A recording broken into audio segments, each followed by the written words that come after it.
Of course, when Paul is calling the attention of the Corinthians to Stephanas, this brother who was worthy of submission, the Holy Spirit is also calling our attention to something more important, even greater than Stephanas, and he is calling our attention to humility in general, and this is such a key encouragement for us. So the greater encouragement in these verses, of course, is about humility, and yeah, welcome to this morning jolt, and you know, this is a very powerful lesson for us, because we have to understand that the Holy Spirit will never stop encouraging us about humility, for humility, because humility is not really, yes, that's a good way to say it. He doesn't encourage us about humility, he encourages us to humility. So humility is not a subject that we need to learn more about to get better at it. Humility is something that we gotta get involved in. There is no other way of getting better at it. There is no other way of knowing more of it. That, you know, like you can read books on humility and that doesn't mean a thing. But you say to someone, I'm sorry, and you're learning something about humility. You take the blame for something that wasn't your fault, and you learn something about humility, the humility of Christ who took so much blame for us.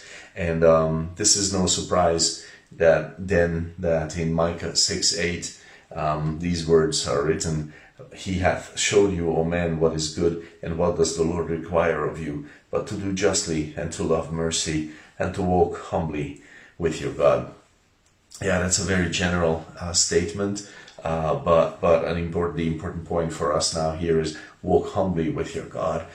There is no other way of walking with God but humbly. This is why the New Testament so often encourages us to humility, to walk and live in humility as people, to not be, you know, I don't know what terms I should use, not have the top predator mindset, to not to have, you know, like an apex predator mindset, not to have the know-it-all mindset, not to have the self-made man mindset, you know, not to live in familiarity, but because if those things come in, how the heck can I walk with God?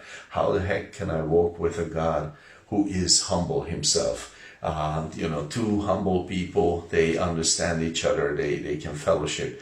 You put a proud person next to a humble person, they talk about the same things, but they approach everything very differently. And this is true of you and God also. How could I and you, how could we walk with God, with our God, if we are not walking in humility? There's just no way, because God is humble. And if we're talking, yet we could be talking about the same things, I don't know, church and tithing and prayers and soul winning and reading the Bible. But if I am living in pride, then I am talking about my merits and whatnot, and God is coming at it from a totally different angle. And our only way to walk with Him is really through humility. And this is why the New Testament so profusely encourages us to walk in and live in humility, because that is the one place where we can actually walk with Him. So God bless you with that thought. Chew on that, and maybe tomorrow we can talk some more about it. God bless you.